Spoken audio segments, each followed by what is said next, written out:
On a wild Newport coast, a young governess with no name and no fortune pulls a little girl back from the edge of a cliff and straight into the path of a man whose heart has been buried with his past. In a house of marble and silence, where grief wears silk and secrets are locked behind portraits, one choice will test the limits of duty, desire, and the courage to love again. Tell me in the comments, from where in the world are you listening to this story? And one more question, what do you love most about period romances, the passion, the scandal, or the slow, impossible love that should never happen, but does? The summer air in Newport clung to the skin like silk warmed by the sun, rich with salt from the sea and scented faintly by the rose gardens of the elite. Scarlett Vaughan stepped off the hired carriage and onto the gravel drive of the Abernathy residence, her boots soundless beneath the weight of her own breath. All around her rose the architecture of American excess, marble columns, glass conservatories, gilded ironwork, testaments to a world that had no room for women like her. She carried one small leather trunk, scuffed at the corners, and a folded letter in her gloved hand. It bore the crest of the Abernathy family, and it was her only passport into this glittering world of chandeliers and corseted cruelty. Her dove-grey dress, modest, high-necked, with faded piping along the sleeves, had been sewn by her own hand and ironed carefully in a boarding-house room where lavender soap was a luxury. Her chestnut hair, pinned in a low chignon, had already begun to loosen with the sea breeze, and a single curl danced near her cheek with a quiet rebellion she hadn't the heart to tame. Scarlett had not come to Newport to be seen. She had come to survive. The Abernathy daughter, Miss Eugenia, proved exactly as expected, sharp-tongued, silk-wrapped, and perpetually bored. Scarlett, composed and unyielding, met each snide remark with a calm that infuriated the girl and intrigued the household staff. It was during one of these afternoon walks, when Eugenia insisted on parading near the cliffs for exercise and promptly declared herself too delicate to descend, that Scarlett noticed the small figure at the edge of the coastal path, no chaperone in sight. The child was motionless, her pale hair caught by the wind, her shoes inches from the crumbling bluff. Scarlett didn't think. She simply moved. Her boots scraped stone as she hurried, calling out. But the girl didn't turn. Only when Scarlett dropped to one knee and reached out a steady hand did the child flinch and step back, straight into danger. Scarlett's arms circled her instinctively, drawing her close. The girl gasped, startled not by the embrace, but by its warmth. "You're safe," Scarlett murmured, heart pounding. "It's all right now." The child trembled in her arms, silent, wide-eyed. Up close, she was ethereal, hazel eyes far too old for such a small frame, cheeks dusted with salt and sorrow. Scarlett felt the weight of grief there, unspoken and brittle as frost on glass. "Lily!" The name rang out behind them like a whip crack. A tall figure strode toward them, dark against the sky, his coat snapping in the wind. Scarlett rose slowly, placing herself protectively before the child. The man's face, handsome, severe, the lines of it carved as if by chisel, was thunder-clouded. His steel-grey eyes locked onto hers, then flicked to the girl, clutching Scarlett's skirts. "What do you think you're doing?" His voice was low, perfectly controlled, and utterly furious. "She was too close to the edge," Scarlett replied evenly, her breath still unsteady. "There was no one watching her. I am watching her now. She could have fallen. She did not." Lily's grip on Scarlett's skirts tightened, and Scarlett felt a tiny heartbeat fluttering like a trapped bird. The man's jaw flexed. "Release her, if you please."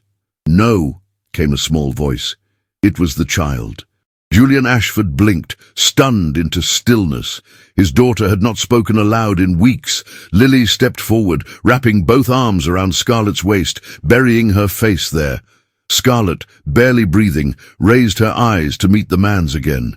And this time, something shifted. A flicker of hesitation, of recognition passed between them.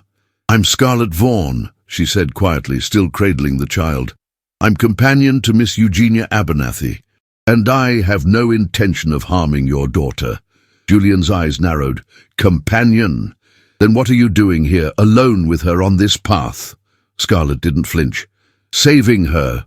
The wind curled around them like a warning. Behind Julian, a carriage waited. Its door stood open. The family crest on its panel gleamed gold. At last, Julian spoke again. "Come to Ashford House. This evening, we will discuss your instincts." He offered no more and turned away, lifting his daughter gently into his arms. She didn't protest, yet her small hand reached back for Scarlet's, fingers straining until the distance broke them apart. Scarlet stood motionless as they disappeared into the waiting carriage. Her heart beat a strange rhythm against her ribs, echoing with something sharp and impossible to name. That evening, she sat in the small attic room given to her by the Abernethys, staring at the letter her father had written her on his deathbed. His words spoke of integrity, of choosing the harder path with grace. She traced his signature with one gloved finger and whispered a vow. "I will not fade into the walls of someone else's life. I will not remain unseen." When the butler from Ashford House arrived to escort her, she did not hesitate. She gathered her modest cloak, pinned her hair again, and walked into the night, not as a guest, not as a threat, but as a woman about to step across a threshold where power, silence, and desire would wait in velvet-draped shadows. She had no dowry, no name to recommend her, but Lily Ashford had spoken, and the man with steel-grey eyes had heard it, and that, in the world of marble and secrets, was more dangerous than any title she could have carried. Ashford House rose like a cathedral above the sea, its white stone walls stained faintly with salt and time. The great iron gates had opened soundlessly at Scarlet's arrival, yet she could not shake the feeling that she was being measured from the moment she stepped through them. Even the wind seemed to hesitate as it moved through the manicured hedges and the tall cypress trees lining the drive. The carriage came to a halt beneath the stone arch of the main entrance, and Scarlet descended with practiced grace, though her heart beat a steady tremor beneath her stays. A footman in navy livery took her modest carpet-bag without a word, and a second led her into the house with a bow so mechanical it might have been carved in marble. Inside, the hush was immediate and deep, like the pause before prayer. Light filtered through tall arched windows, refracted by crystal prisms that hung from chandeliers like icicles. The floor beneath her feet was cold, white-veined marble, its chill reaching through the soles of her boots. Gilt-framed portraits of stern ancestors gazed down from every wall, their painted eyes unblinking. Scarlet followed her guide through a wide corridor into a drawing room so perfectly arranged it seemed untouched by human hands. There, seated with a book she was not reading, was Lily Ashford. The child did not look up.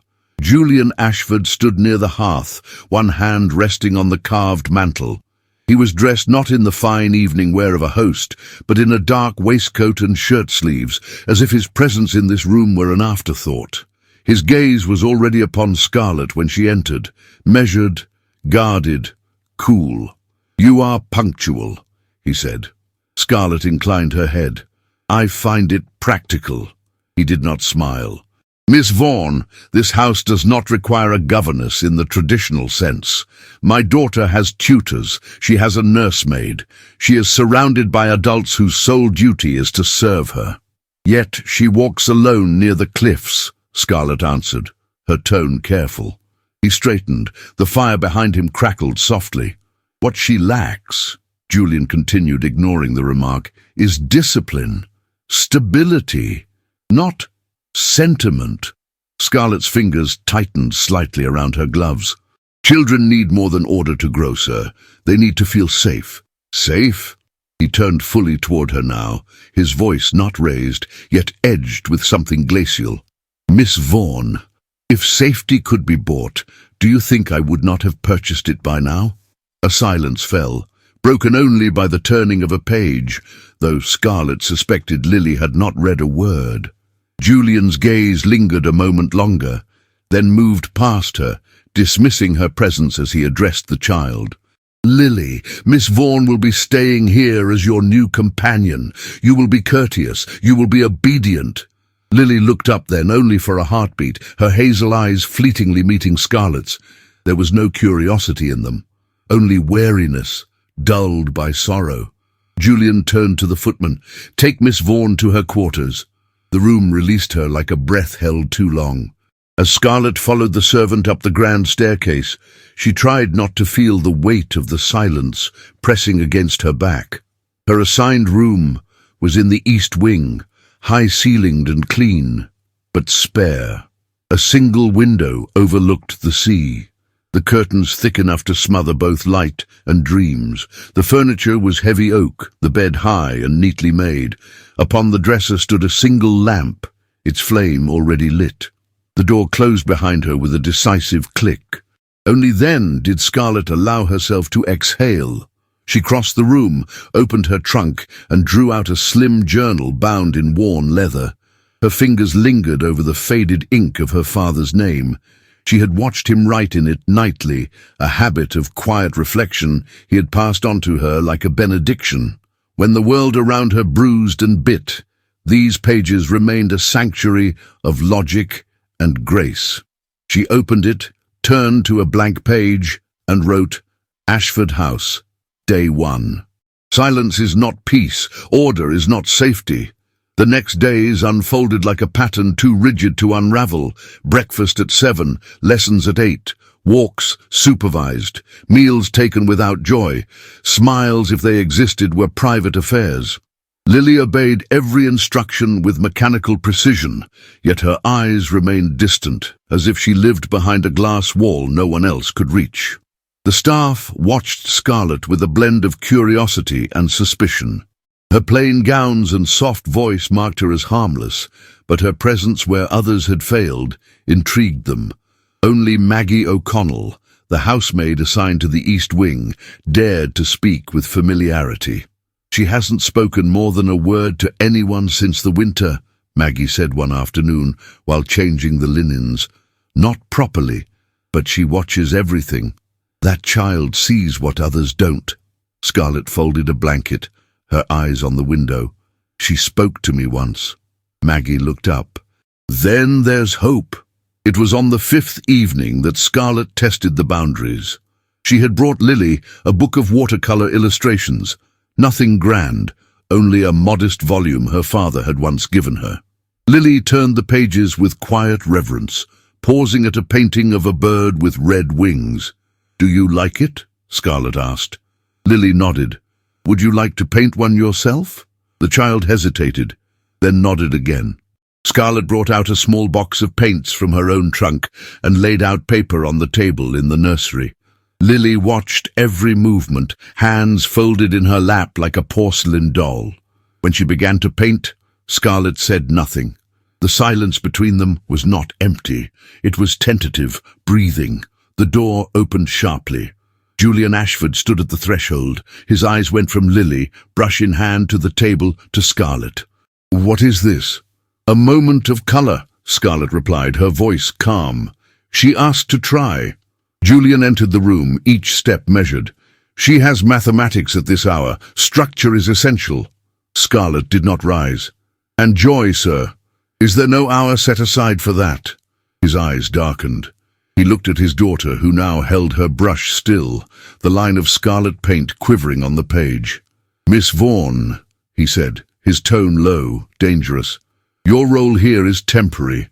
Do not mistake tolerance for welcome." Scarlet met his gaze. "Then I ask only to be tolerated long enough to make her smile." For a moment he said nothing. Then he turned and left. Lily resumed painting. A single tear fell silently onto the page, turning the scarlet hue into a bloom of rose. That night, Scarlet wrote in her father's journal again, "There is no grief more stubborn than the grief that pretends to be strength. And there is no strength more silent than that of a child still learning to breathe." It was on a Wednesday morning, grey with sea mist and thick with salt, that Mrs. Augusta Ashford returned to Ashford House without so much as a letter of warning. The butler's knock on Scarlet's door came with an apology in his eyes and a message on his tongue. The mistress of the late Mrs. Ashford's estate had arrived and would be staying indefinitely.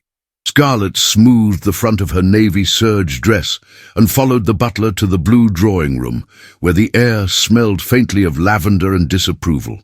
There she saw her for the first time, Augusta Ashford, widow of a senator, matriarch of an old Rhode Island line, and mother to the late Cecily Ashford. She sat like a sovereign on a brocade settee, her dark plum silk gown rippling with jet-beaded trim, her silver hair pinned into a crown of braids beneath a veil of black lace. Her cane, though lightly held, thudded softly against the polished floor when she turned her head. Her blue eyes, sharp as fractured glass, landed on Scarlett with instant scrutiny. "So," she said, not rising, "this is the governess." Julian stood behind her, silent, his expression unreadable. Scarlett curtsied with composure. "Miss Scarlett Vaughan, madam." "The child took to her," Augusta said, not looking at her son. "So I am told. Children take to wolves too when they wear the right smile." Scarlett met her gaze steadily, but said nothing. "You'll find the East Wing well suited to solitude," Augusta continued. "It is where the help usually learns its place." Julian finally stepped forward. "That is enough, mother." Augusta waved a gloved hand as if swatting at mist. "I do not bite, Julian, I merely observe." She rose at last, the train of her gown gliding behind her like a shadow. As she swept past Scarlett, she paused just long enough to murmur, "Careful, Miss Vaughan. My daughter once stood where you stand." That night Scarlett wandered the main hallway alone, her candle casting a trembling light across the portraits that lined the walls. Each was done in the same grand style, oil on canvas, heavy gilt frames, the eyes of ancestors frozen in time. But it was the final painting at the end of the hall that stopped her breath, a woman, ethereal and smiling. Golden hair styled in soft coils, a pearl choker around her swan-like neck, her pale blue gown a whisper of wealth. Her eyes, hazel like lilies, seemed to follow Scarlett as she moved. Cecily. The name was not written, but Scarlett knew. Beneath the portrait stood a small table, and upon it, untouched by dust, lay a single glove and a dried white rose. The air around them held a hush deeper than silence. Scarlett bowed her head for a moment before turning away. The following days bore the weight of unspoken tension. Augusta moved through the house like a revenant, her mourning lace drifting past open doors, her cane striking the marble with the rhythm of judgment. She said little to Lily, but observed everything. Scarlett became aware of every stitch on her dress, every tone in her voice, every placement of her hands. One afternoon, while Lily sketched flowers in the garden, Augusta appeared beside Scarlett on the stone terrace. "She hums when she draws," the older woman said, not looking at her. "Yes," Scarlett replied, "I find it's a sign she feels safe." "Children should not be taught to sing away sorrow," Augusta murmured. "They should be taught to endure it." "Forgive me," Scarlett said gently, "but sorrow endured in silence grows into something far crueler." Augusta said nothing, but her lips pressed into a line that would not soften. That evening, as a summer storm rolled over the cliffs, Lily fell ill. It began with shivers, then fever. Scarlett stayed by her side, placing cool cloths on her brow, spooning broth into her small mouth when she could, humming softly when the child whimpered. The nurse had been summoned, but Lily clung to Scarlett's hand and would not let go. Night deepened, lightning pulsed behind the curtains like the breath of a sleeping giant. The clock struck 2. Scarlett dozed in the chair beside the bed, her hand still entwined with Lily's. She did not hear the door open. Julian stood in the threshold, unmoving. His daughter's face was pale and damp, her breathing shallow. Scarlett, though asleep, had her brow resting gently on the child's shoulder. The lamplight cast their two figures in a circle of gold, fragile and still. Julian stepped inside. His hand brushed the frame of the door, but he made no sound. He watched them for a long time. His daughter held, the woman beside her uninvited, but somehow exactly where she needed to be. And something inside him shifted as quiet as breath. When morning came, Lily's fever broke. Scarlet awoke with a cramp in her neck and Julian's eyes on her. He said nothing, only nodded once and left the room. Later that afternoon, Scarlet found him alone in the library, standing near the window with a glass of amber liquor in his hand. The storm had passed, but the air still trembled with afterthought. "You sat with her all night," he said. "She needed comfort," Scarlet answered, "and she asked for it." He looked at her then, not through her, at her. "My wife," he began, then stopped. He walked to the hearth where the embers still glowed. "Cecily died in early spring. It was raining. We argued loudly. There were guests downstairs. She left the room, went out onto the terrace, slipped on the stone stairs." He did not look at Scarlet, but his voice was steady, carved from stone. "I had just found letters she thought I'd never see, from a man who signed them with a foreign title. They meant nothing, or perhaps they meant everything. I never asked." Scarlet said nothing. She only listened. Lily heard the shouting, saw the fall. He drained the glass in one swallow.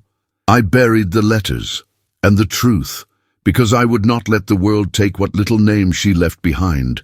I will not let them take Lily's future." Scarlet stepped forward slowly. "You carry more than grief, Mr. Ashford. You carry silence like a shroud." He turned then sharply. "And what would you have me carry instead?" She met his gaze with calm intensity. "Honesty, even if it trembles." For a moment, the storm seemed to return, not in the sky but in his eyes. Then he stepped back. "You are not what I expected, nor, I imagine, what you wanted." "No," he murmured, "but perhaps exactly what I need." He left before she could reply. Scarlet remained by the hearth, one hand resting on the carved mantel where Cecily Ashford's photograph still stood in silver filigree. The house was not haunted by spirits. It was haunted by the living, by words unsaid, by pain wrapped in silk and shadow. But something had shifted, and it had begun not with fire, but with the soft, enduring hush of a lullaby in the dark. The morning mist had not yet lifted from the hedges when the invitation arrived, though calling it such was a generous term. It was Julian's voice, delivered through the butler with polished indifference. Miss Vaughan was to accompany Miss Ashford to the botanical exhibition at Greenbrier Hall. Proper attire was expected, carriage at 11. Scarlet stood still for a moment, the embroidered hem of Lily's morning frock in her hands, the message hanging in the air like a challenge disguised as protocol. Maggie, entering with a folded shawl, arched one brow. "Well, that should stir the vines on the garden wall." Scarlet exhaled slowly. "He knows what society will say. He also knows you won't falter under their breath," Maggie replied, straightening the silver brush on the dressing table. "But they will test you, Miss Vaughan. That's their sport." She was right, and Scarlet knew it. At 10:45, dressed in her best walking gown, a pale dove-grey muslin with delicate pin tucks and a modest lace collar, Scarlet stood at the foot of the stairs, gloved hands folded at her waist. Her bonnet was plain, her boots polished, her expression composed. The simplicity of her appearance seemed only to emphasize the elegance of the man descending the staircase moments later. Julian was dressed in a dark morning coat and ivory waistcoat, his gloves immaculate, his gaze unreadable. He nodded once. "You're prompt." Scarlet met his eyes. As always. Lily appeared between them, taking Scarlet's hand without a word. Julian watched the gesture, then turned and led them outside. Greenbrier Hall was a world of marble steps, blooming arches and silken parasols. The exhibition gardens spilled with orchids and rare blooms, imported from far continents, their petals glistening in the midday sun. Guests lingered near fountains, whispered behind fans, and strolled as if on parade. It was not long before Scarlet felt the weight of their glances. The first whispers came softly, a fan tilted too far, a gaze that lingered just a second longer than politeness allowed, a phrase caught like a snag on lace. That must be the governess. Invited. or indulged. So bold. Julian walked beside Lily with measured calm, seemingly untouched by the scrutiny. Scarlet remained 2 steps behind, her gaze straight ahead, though her ears burned with each careless murmur. When they paused before a display of pale blue irises, a woman in a gown trimmed with sapphire braid leaned toward her companion and said in a voice not meant to carry, "It always begins with the daughter, then the library, then the bedroom." Scarlet felt her breath catch, her spine stiffen. Julian turned, his gaze swept toward the speaker, his expression unchanging, but his next words were deliberate. "Miss Vaughan, would you kindly walk with me?" Scarlet blinked. Lily looked up, puzzled. Julian extended his arm. "Lily will remain with Mrs. Ellsworth for a moment." Scarlet hesitated, then accepted his arm. They walked a short distance, away from the crowd, into the shaded corridor of rose-laced trellises. Only when they were alone did she allow her voice to tighten. "You knew," he stopped, "that they would talk?" "Of course." "Then why bring me?" He turned to her, his eyes storm-dark. "Because she needed you, and I wanted them to see it." Scarlet stepped back, fire rising to her cheeks. "And what do they see, Mr. Ashford? A governess who oversteps? A man grieving in all the wrong ways?" "I care very little what they see." "But I do," she snapped. "Because I must live with their words, while you walk away untouched." His jaw clenched. "You think I'm untouched?" The air between them shimmered with tension. Her breath came faster, his hands curled into fists at his sides. "I know you hold yourself like a man made of stone," she said quietly, "but I've seen the cracks." His eyes locked with hers, and for a moment he moved as if to reach for her, then froze. He stepped back, a breath, a wall. "I will never love you," he said. The words were too calm, too rehearsed. They struck like glass. Scarlet did not speak. She could not. The echo of those words filled the quiet garden like the toll of a bell. Julian turned without another word and walked away. That evening, Scarlet returned to her room without supper. The silence of the house wrapped around her like frost. She lit her lamp with unsteady fingers and sat at the small desk by the window, drawing her father's journal from the drawer. She opened it to a clean page, the ink bottle trembling as she dipped her pen. They say words are wind, but tonight his words cut deeper than silence. Not because they are true, but because he believes they should be. She paused, pressing the page flat. He said he would never love me, but his eyes said otherwise. She did not sleep that night, not truly, only watched the flickering flame and wondered how a man could build so many walls around a heart that had already been broken. Outside, the wind carried the scent of roses from the garden below, but in her chest something colder bloomed, and it had his name. The Ashford ball had been the subject of whispers for weeks before it arrived. Invitations edged in gold leaf were hand-delivered across Newport. Florists worked day and night to fill the house with fresh white peonies and climbing jasmine. Musicians arrived from Boston, their instruments sealed in velvet cases. But inside the East Wing, Scarlet Vaughan watched it all unfold through a window framed in lace, as one might observe a world to which they would never belong. Until Maggie arrived at her door with a folded bundle in her arms and a gleam in her eyes. "You'll wear this," the maid said, with no room for argument. Scarlet stared at the fabric. "I have no place at that ball." "Miss Lily begged for you to come," Maggie replied. "And if a child's voice means anything in this house, and it should, then you will go. Besides, this gown belonged to my cousin who married a printer and moved to Providence. She left it behind, and it would be a crime for it to stay in that trunk." Scarlet opened the parcel slowly. What emerged was silk, the color of sea foam, faded just enough to feel like a dream preserved in time.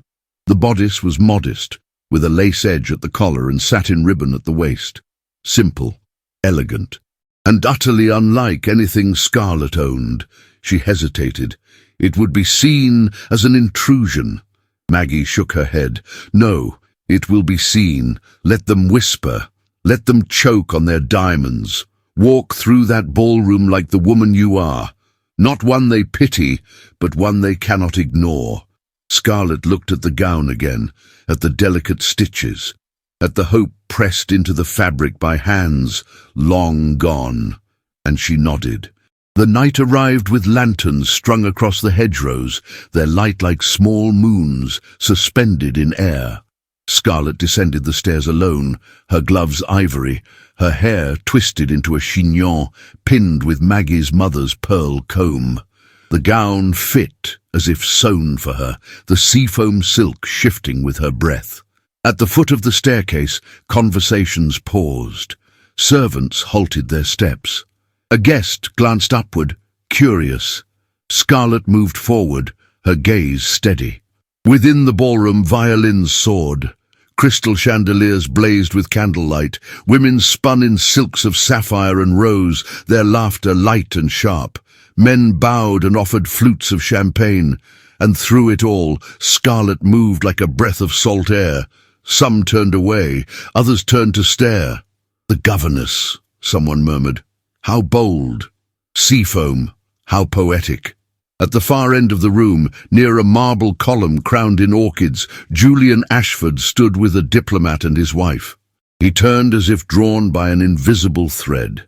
His gaze swept the crowd, landed on her, and stopped. He said nothing. He simply stared. Scarlet felt the air shift between them, the distance collapsing in the space of a glance. But she did not approach.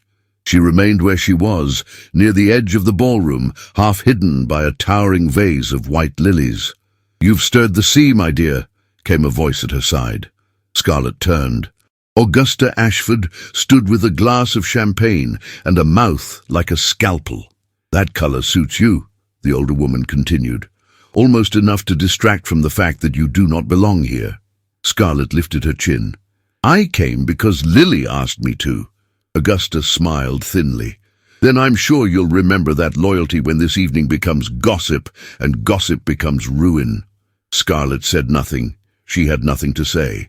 Not to a woman who wielded her grief like a dagger and her power like a chain. She turned away and slipped through a side corridor, the music fading behind her. She needed air, stillness, space. The conservatory door stood ajar. Inside, moonlight streamed through glass panes. The scent of jasmine hung heavy. A fountain whispered. And there, beside a marble pedestal of orchids, stood Julian. He did not startle at her presence. He looked at her as if he had been waiting. "You should be dancing," he said. "You should be hosting." He stepped closer. "I don't want to dance." She met his eyes. "Then why did you bring me here?"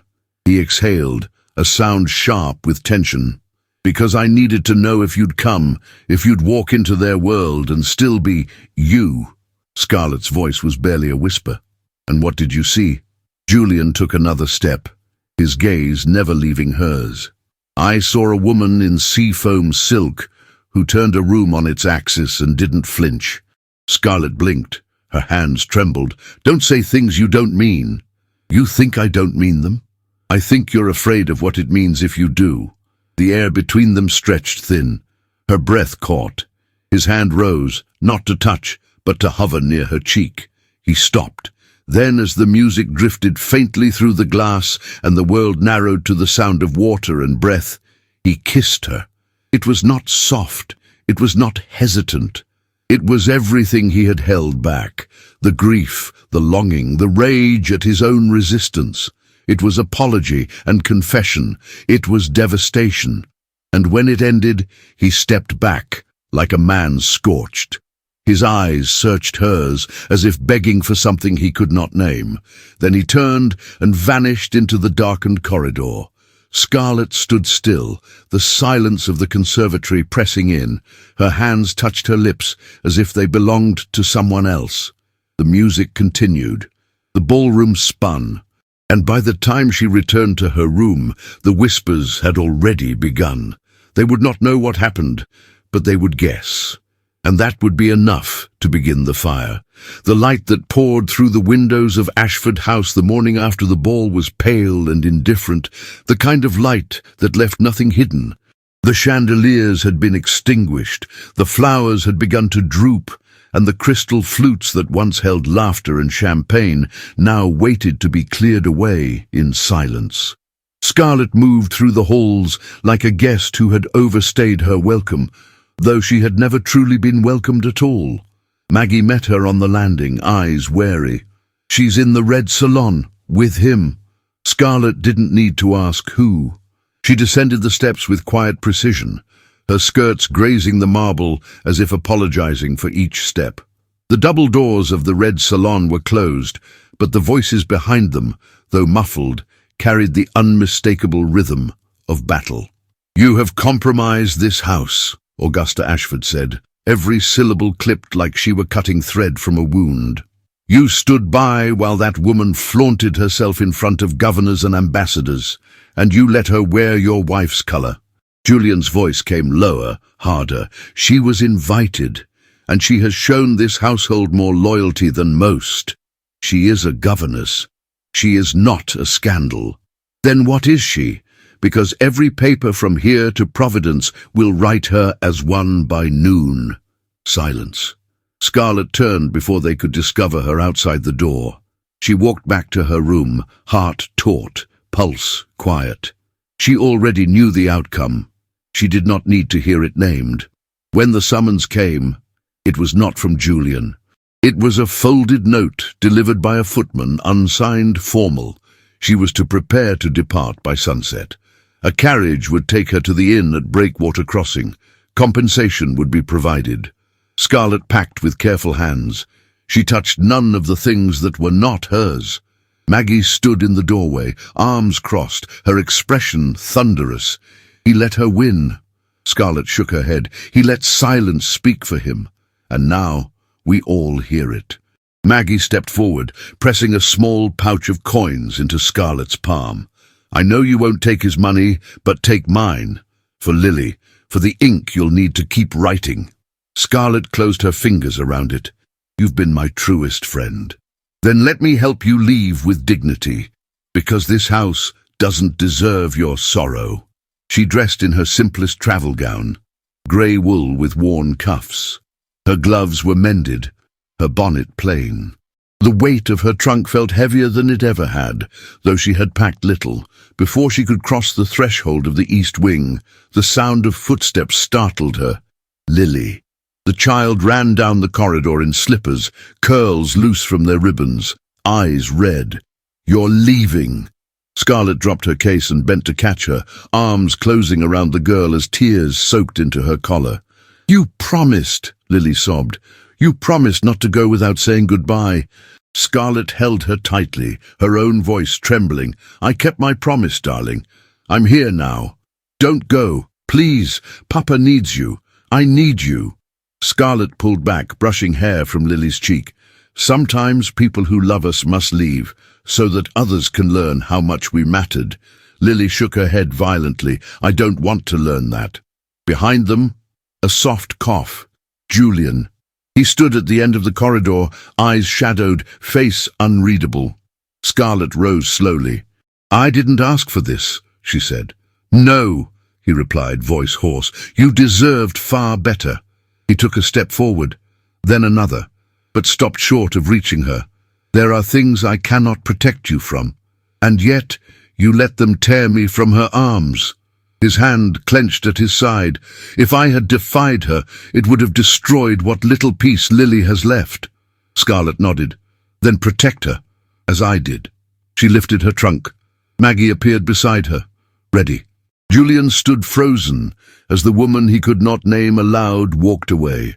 That night, the corridors of Ashford House echoed differently.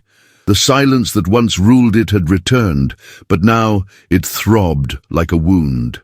Julian paced the halls long after midnight, his coat unbuttoned, his hair unkempt. Servants passed and turned away. In the nursery, Lily cried herself to sleep. In the east wing, Scarlet's room sat empty, her journal gone, the candle she had always lit now dark. He stood outside her door, palm flat against the wood, and let the silence drown him. At the Breakwater Inn, Scarlet sat at the writing desk near the window. Outside, gulls screamed against the night. The sea thrashed, her ink dried slowly in the salt-heavy air. She opened her journal and began a new page. This house never belonged to me, but for a moment, a child did. And her arms made the world smaller and safer. He let me go, not because he hated me, but because he fears how much he needs, what he cannot name. That is the cowardice of pride and the cruelty of silence. She closed the journal and pressed her fingers to the spine. A knock came at the door. She turned. It was Maggie. "I shouldn't be here," the maid whispered, "but I had to come. You need to know something."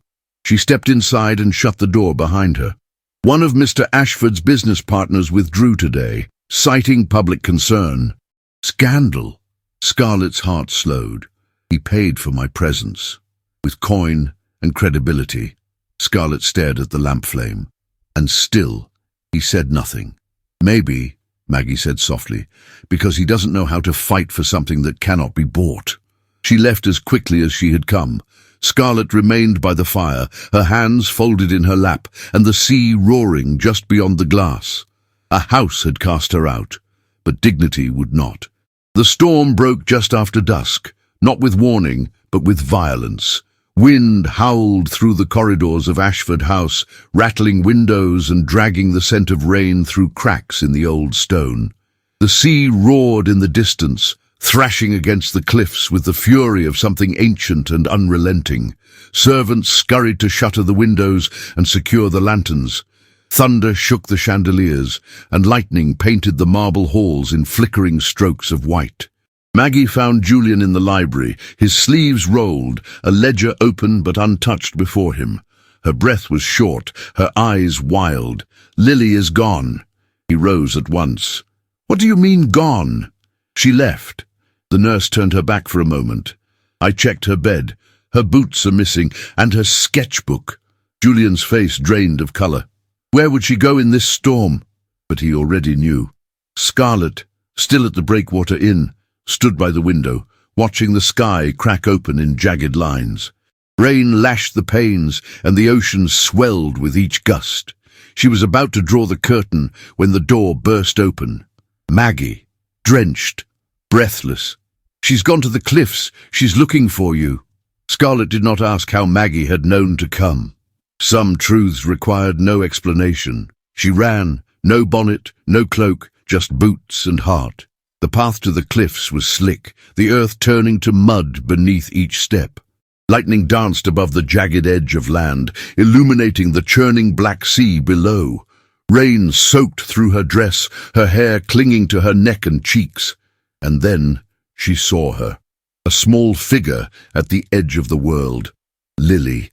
The child stood with her back to the wind, her arms out as if balancing, the hem of her nightdress plastered to her legs.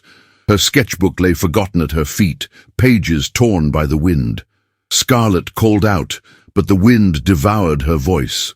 She moved carefully, her boots sliding. "Lily!" The girl turned, her face was streaked with rain and tears. "You left!" Scarlett nodded, her voice raw. "I did, but I never stopped loving you." "Everyone leaves me. Mama did, now you." Scarlett took another step, then another. "I am not your mother, Lily, but I love you like one. And I came back. I came back for you." Lightning split the sky. The child swayed. Scarlett dropped to her knees, crawling the last few feet. "Please," she whispered. "Come to me. Come back to where it's warm, where it's safe." Lily stared at her, trembling. Then slowly she moved. One step, then two, until Scarlett could reach her. She wrapped the child in her arms and held her against her soaked chest, rocking back and forth as the storm raged around them. "You are not alone," Scarlett said again and again, her tears mingling with the rain. Julian arrived moments later, his coat heavy with water, hair plastered to his brow. When he saw them, his stride faltered. There, in the middle of the storm, Scarlett knelt on the wet ground, cradling his daughter with the tenderness of someone who had known what it meant to be lost. He dropped to his knees beside them, one arm going around Lily, the other brushing Scarlett's soaked cheek. "You found her," he said, voice cracking. Scarlett nodded. "She found me." They stayed like that, the three of them, until the thunder passed and the wind fell to sobs. Back at Ashford House, the fire in the hearth blazed, casting light on damp floors and shivering hands. Lily slept in her bed, dry and warm, her sketchbook beside her. Scarlett stood in her old room, the one she had once left. Her trunk was open again. Her hands moved slowly, refolding the garments she had only just unpacked. The door opened. Julian. He said nothing at first, just stood there, watching her. "You saved her." "She saved me," Scarlett replied, not turning. He stepped inside. "I thought I could protect her by pushing you away, by obeying what was expected." She turned, her face unreadable. "And now?" He walked closer, step by step, until there was only breath between them. "Now I understand that safety without love is just another kind of loneliness." His hand hovered, then dropped. "Will you let me try again? Not as your master, but as a man who is finally ready to learn how to love?" Scarlett searched his face, the planes of it made softer by the storm. She said nothing, but she did not move away, and that, in a house once ruled by silence, was louder than any answer he had hoped to hear. It began as so many wars do, not with fire, but with paper. A letter, delivered on thick ivory stock, sealed with the Ashford crest and the unmistakable pressure of matriarchal disdain. It was addressed to Julian, but it arrived while he was away on business. Scarlett found it on the silver tray in the front hall, beside a folded note from the estate solicitor. She did not open it. She did not need to. The weight of it alone carried warning. By the time Julian returned from Boston, the storm had already taken root. "She means to take her," he said, his voice low, disbelieving. Scarlett stood in the library, her hands clutched tightly before her. "On what grounds?" "On mine," he said bitterly, "or rather, on what she claims I no longer possess. Moral fitness, respectability." He paced before the hearth, the shadows flickering over his face. "She calls it a moral decline, the presence of a woman of your position in my house, in my daughter's care. She claims it's destabilizing, that Lily has been exposed to impropriety." Scarlett's voice barely rose above a whisper. "Does she have cause?" Julian turned, the force of his gaze halting. "Only if I let her have it." By week's end, every parlour in Newport had chosen a side. The whispers were no longer whispers. They were statements, passed along by gloved hands and parasols, polished like heirloom silver. "Have you heard about the Ashford governess? Quite the scandal." He took her in. "That tells you all you need to know." "And the child? That poor girl, caught in the middle." Julian heard it all, and did not bend. When the annual Founders' Luncheon arrived, a gathering of Newport's most influential men and their perfectly dressed wives, he attended as expected. But midway through the meal, as the conversation turned toward investments and decorum, Julian stood. He held his glass, but did not toast. "Gentlemen," he said, and the room fell into a reverent hush. "It has come to my attention that some question my judgment, that my choices as a father and a man have been deemed dangerous." Chairs shifted. "I will say only this. The woman I trust with my daughter's heart has shown more integrity, strength and compassion than all the alliances in this room. And if the cost of that truth is your distance, I will pay it without hesitation." He set the glass down, walked out, and took a piece of their power with him. When Scarlett heard what he had done, she could not speak. Only Maggie's hand on her arm reminded her that breath was still necessary. "He lost a contract for it," Maggie whispered. "Hamilton and Sons. They pulled out the next morning." Scarlett sat on the edge of her bed, heart pounding. "He should not have done that. He didn't do it for business. He did it for you." That night, she found him by the cliffs. He stood alone, the wind in his coat, his hair tossed by the sea breeze. In his hands, he held Lily's music box, the one with the mother-of-pearl lid and the waltz that always ended too soon. Scarlett approached slowly. Her presence was met not with surprise, but with a silence that welcomed truth. "I didn't know if you'd come," he said. "I wasn't sure I should." He turned to her, the moonlight drawing hollows beneath his eyes. "Do you know why I never told the truth about Cecily?" Scarlett shook her head. "It wasn't shame, not truly. I knew what she did, who he was. I could have buried him in scandal, made her the villain, but I didn't." His voice cracked. "Because I thought the world would say I drove her to it, that a man like me, made of ships and contracts, could never hold a woman's heart without breaking it." He looked down at the music box, opened it, let the melody play. "I kept the silence because I thought I didn't deserve peace or love, or the second chance Lily and I so desperately needed." Scarlett stepped closer. "And now I wonder if silence was the cruelest lie of all." The wind caught her hair. The moon turned her eyes to silver. "I'm not your redemption, Julian." "No, you're something far more dangerous. You're my hope." Tears welled in Scarlett's eyes. She did not wipe them away. "Then let us start with truth. And beneath the stars, with the sea crashing below, truth was all they had. The morning sun poured through the tall windows of Ashford House like a benediction. After weeks of grey skies and silence, it was almost a miracle to feel its warmth on the polished marble floors. Julian stood alone in the music room, hands in his pockets, staring at the untouched piano draped in its muslin cover. The room had been sealed in time, a mausoleum of Cecily's taste, with its dark velvet drapes, faded silks, and framed sketches of European cities she had once visited but never cherished. Scarlett stepped in without announcing herself. She had learned, slowly, where she was welcome. "You sent for me?" Julian turned. His expression was unreadable, but his voice was clear. "I want to change this room." She looked around. "It hasn't been used." "Precisely. It was hers. Now I want it to belong to the house again, to Lily." Scarlett said nothing, but something in her shoulders softened. "Will you help me?" He did not mean with fabrics or colours. He meant with presence, with joy, with the kind of courage it took to live in a room haunted by memory. "Yes," she said. And so it began. The transformation took days. Scarlett and Lily chose fabrics in soft pastels, ivory and seafoam, and sky-blue damask. The curtains were changed. The portraits were taken down and stored carefully, not destroyed, a gesture of closure, not cruelty. Light filled the room now, reflecting off polished wood and bright new upholstery. Julian had a shelf built for Lily's music box and her picture books. Scarlett brought flowers from the garden and arranged them herself, filling the air with the scent of peonies and hope.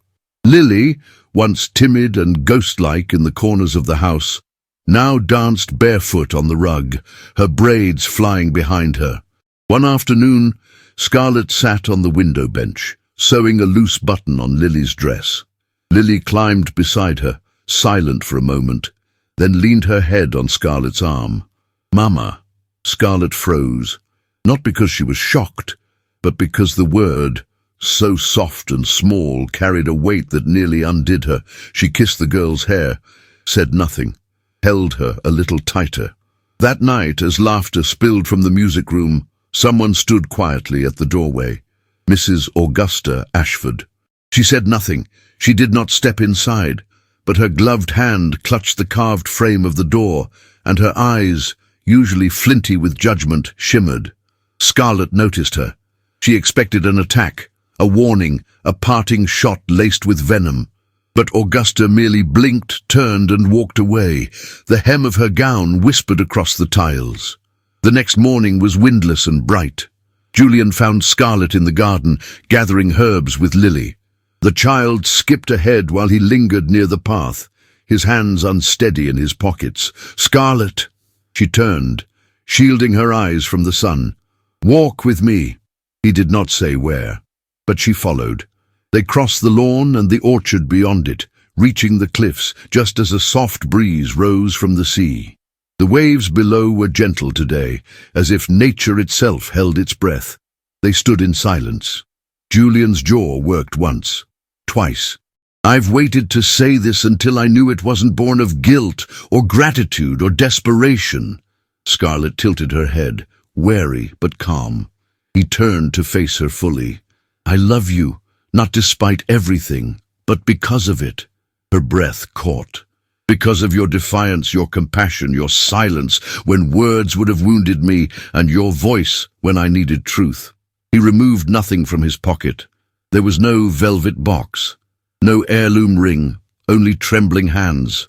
"I have no offering but my heart, and no promise but that I will fight beside you for this life, not above you. Will you choose it? Choose me?" The wind picked up. Scarlet's skirt brushed his boots. She stepped forward, placed her hand over his chest. "Yes." He closed his eyes for a moment, as if steadying himself, then she smiled.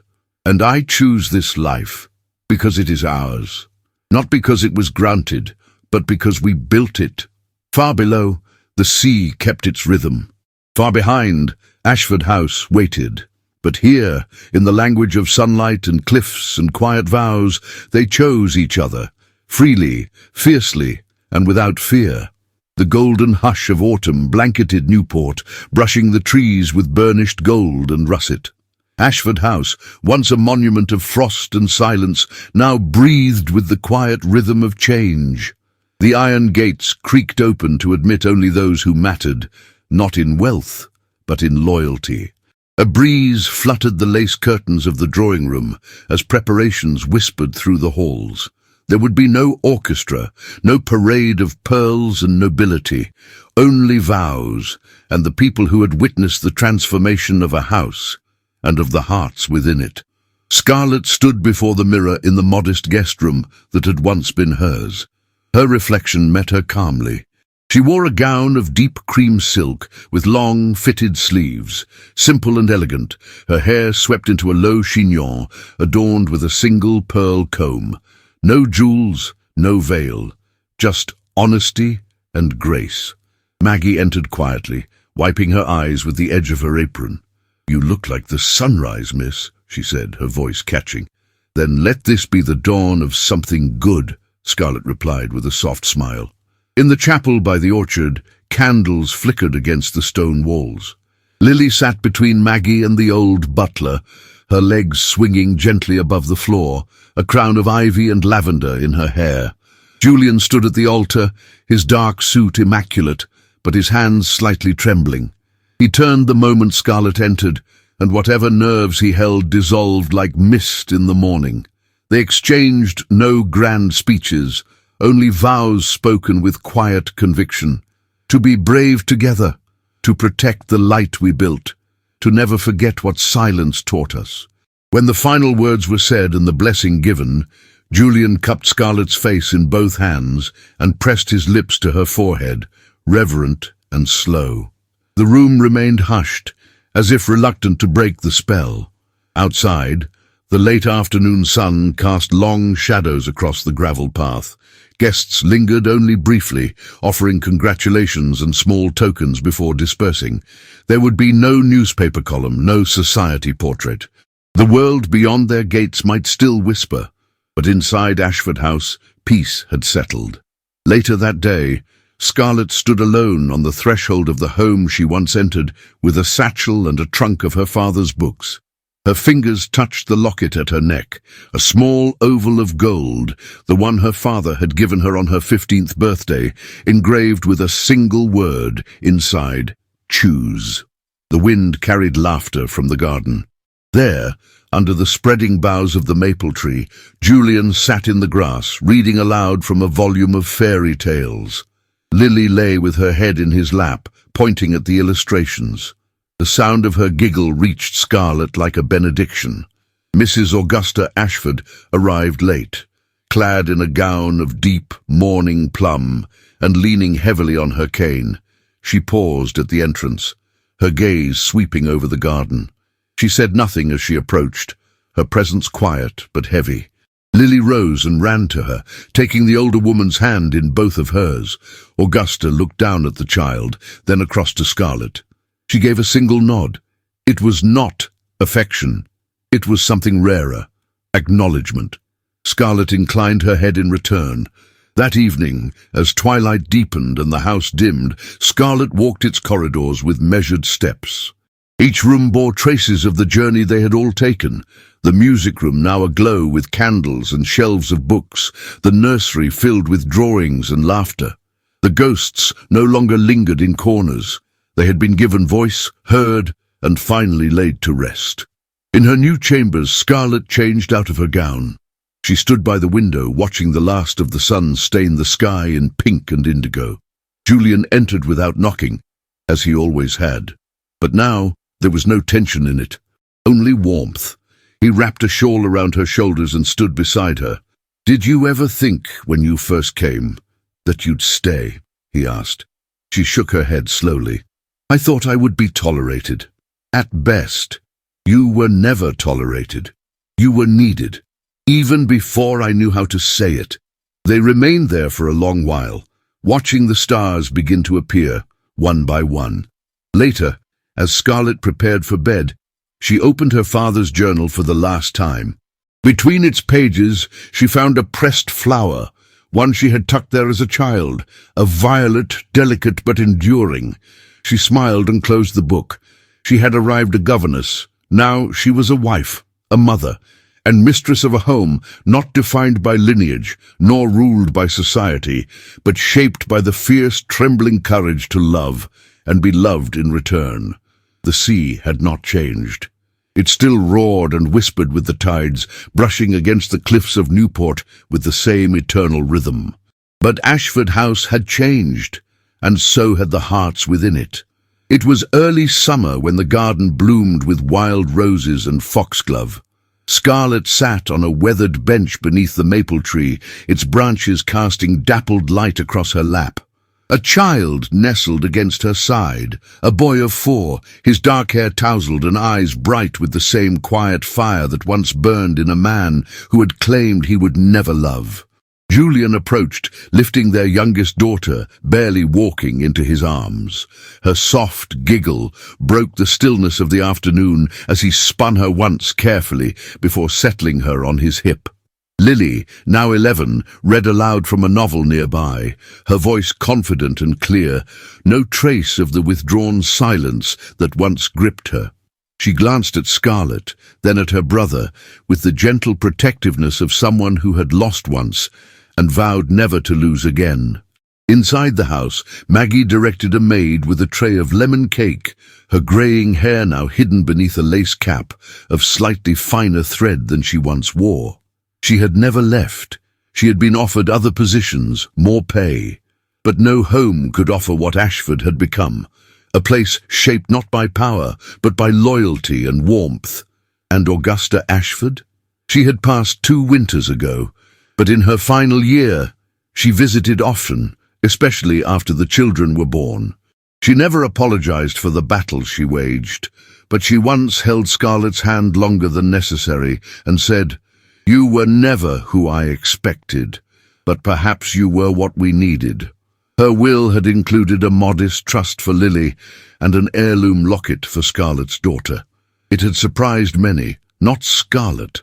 As for society, the scandal had faded like old ink. New fortunes had risen, old families had fallen, and the war between love and legacy continued in parlours far from theirs. But Julian never returned to those circles. Instead, he invested in schools for orphans and libraries in mill towns. He gave lectures quietly, mentored younger entrepreneurs. One newspaper had called him the reformed Tycoon. He burned the clipping. He didn't need redemption printed. He had found it in Scarlet's gaze. That evening, when the sun turned the sky to copper and fire, Julian and Scarlet walked hand in hand through the orchard. 5 years, he said, and every year louder than the last. Would you change anything? She paused, thoughtful. Only that we didn't find it sooner. He brushed his fingers against hers. Maybe we had to lose everything first. The wind answered with the rustling of leaves. They stood beneath the old tree where he had once read to Lily alone. Now their children played at their feet. Laughter echoed in the evening air. Scarlet looked toward the house. Once a place of silence and sorrow, it now held the music of a family chosen and built. She pressed her hand over her heart. The locket was still there. Inside, the word had faded with time, but she remembered it. Choose. And she had. Not safety, not comfort, not what was expected. She had chosen love, and the home it created had outlasted the whispers, the wounds, and the weight of the past. It was, at last, a place worth living for.